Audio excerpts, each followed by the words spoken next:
Le roman est un genre littéraire qui tombe assez souvent au bac français. Son étude commence au Moyen Âge et se poursuit jusqu'au XXIe siècle. Autant dire un vaste champ de réflexion. Cette vidéo va tout particulièrement t'intéresser si tu as un commentaire ou une analyse à faire, ou bien si tu es en pleine révision et que tu cherches une méthode clé en main pour interpréter un extrait de roman. Avant de te faire découvrir mon guide Méthodo, une petite info. Ce cours est rapide mais assez dense. Pas d'inquiétude, retrouve l'intégralité de ce contenu sur mon site. Le lien se trouve juste sous la vidéo. J'en profite pour te dire que ta coach de français, elle aussi, a besoin de soutien. Mets-moi un petit pouce levé si cette vidéo te plaît. L'objectif de cette nouvelle capsule, te donner une méthode pas à pas pour analyser un texte romanesque en 4 étapes. Premier réflexe en or, situer le texte aussi bien dans le temps que dans l'œuvre. Petit tour d'horizon que nous allons faire ensemble en un éclair des mouvements littéraires du roman.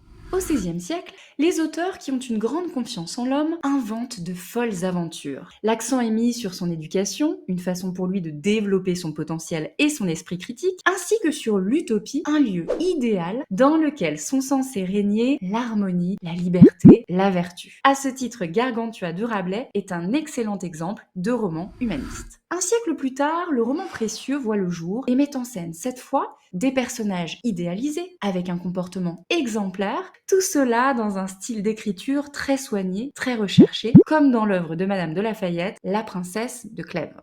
La grande tendance pendant le siècle des Lumières, c'est le roman épistolaire, autrement dit un échange de correspondances, de lettres entre des personnages. L'objectif, présenter différents points de vue, c'est-à-dire porter un regard critique sur la politique française, le pouvoir religieux et l'organisation de la société du XVIIIe siècle, comme dans les lettres persanes de Montesquieu.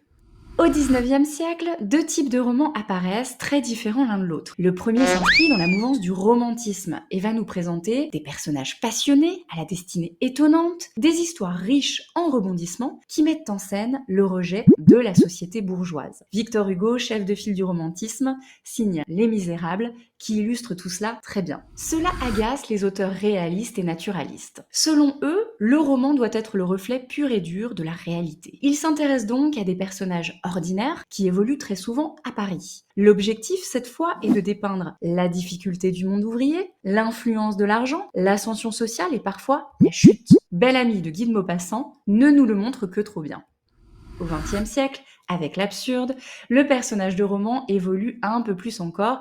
Il devient une sorte d'anti-héros qui ne suscite aucune admiration. Il évolue dans un monde qu'il a du mal à comprendre, à saisir. C'est le cas de Meursault dans L'étranger d'Albert Camus, un personnage qui est étranger aux règles du monde. Enfin, le nouveau roman marque une véritable rupture. Le livre présente des personnages souvent anonymes et ne suit plus l'ordre chronologique. Les Gommes d'Alain Robbe-Grillet en est un bon exemple. Situer l'extrait, c'est le localiser aussi dans le roman. Les premières pages sont appelées l'incipit, un mot qui vient du latin incipio, qui signifie commencer, entreprendre. L'incipit a donc pour objectif de te présenter le cadre spatio-temporel, spatio le lieu, temporel le temps. L'incipit est également là pour présenter les personnages, principaux et secondaires, leurs relations, leurs intentions futures, et enfin, l'intrigue. L'objectif pour l'auteur est de lancer quelques pistes pour capter l'attention du lecteur. Ensuite, pour t'aider, tu peux t'appuyer sur ce petit mémo qui retrace les grandes étapes d'un roman. Après l'incipit, qui présente la situation initiale, un élément perturbateur survient s'il n'a pas été annoncé dès le début. Quelque chose qui bouleverse le petit équilibre de l'histoire.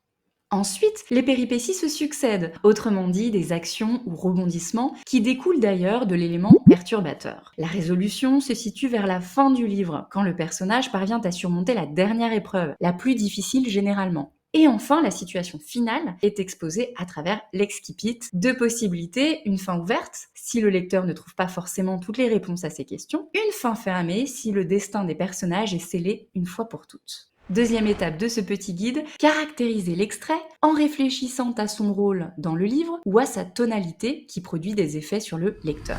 Quelle est la fonction de ton extrait? À quoi sert-il dans l'approbation du récit? Eh bien, il permet peut-être tout simplement de faire avancer l'histoire par l'intermédiaire d'une scène de rencontre entre plusieurs personnages, d'une scène d'action ou d'un dialogue, un conflit qui éclate, une argumentation pour convaincre, une confidence qui est faite à un autre personnage, etc.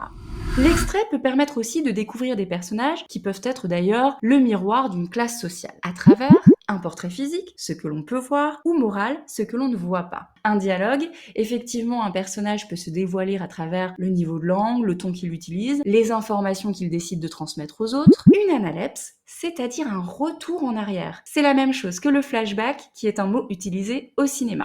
Enfin, un extrait peut définir un cadre et créer une atmosphère grâce à une description inquiétante, agréable, intrigante.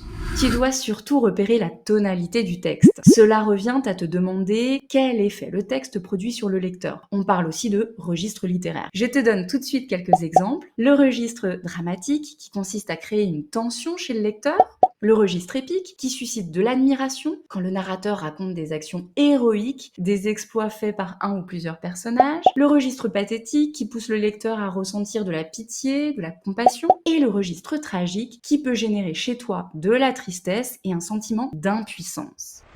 Étudier la narration, voilà un des outils d'analyse du roman les plus précieux. Cela revient à s'intéresser au type de narrateur et au point de vue narratif.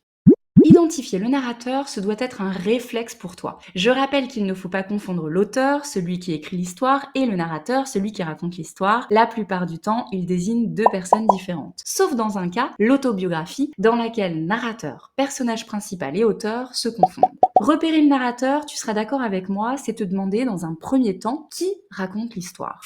Deux types de narrateurs existent.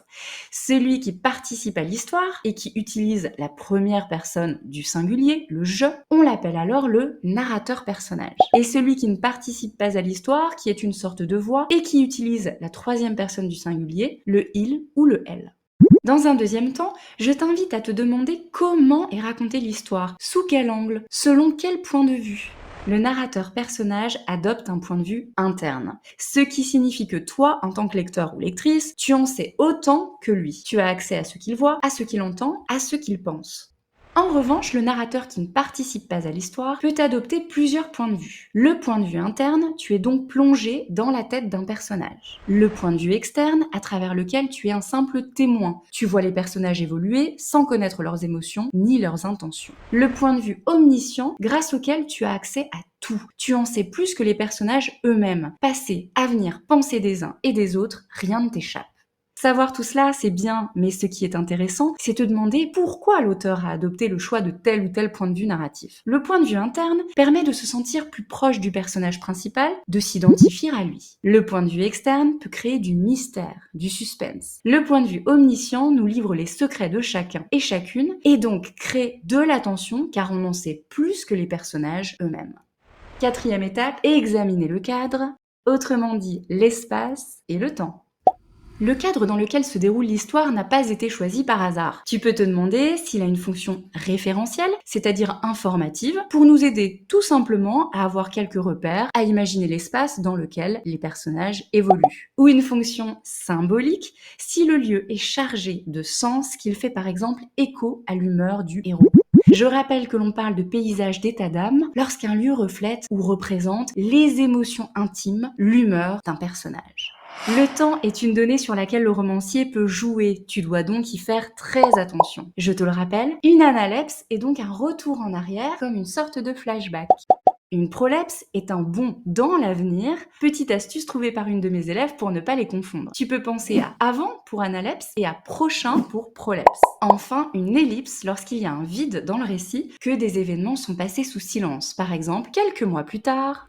Pour récapituler en quelques secondes, si tu veux analyser un extrait de roman, tu dois repérer sa situation, chercher à caractériser le texte, décrypter la narration et enfin sonder le cadre spatio-temporel. Ce qui te donne comme code mémo SCNC.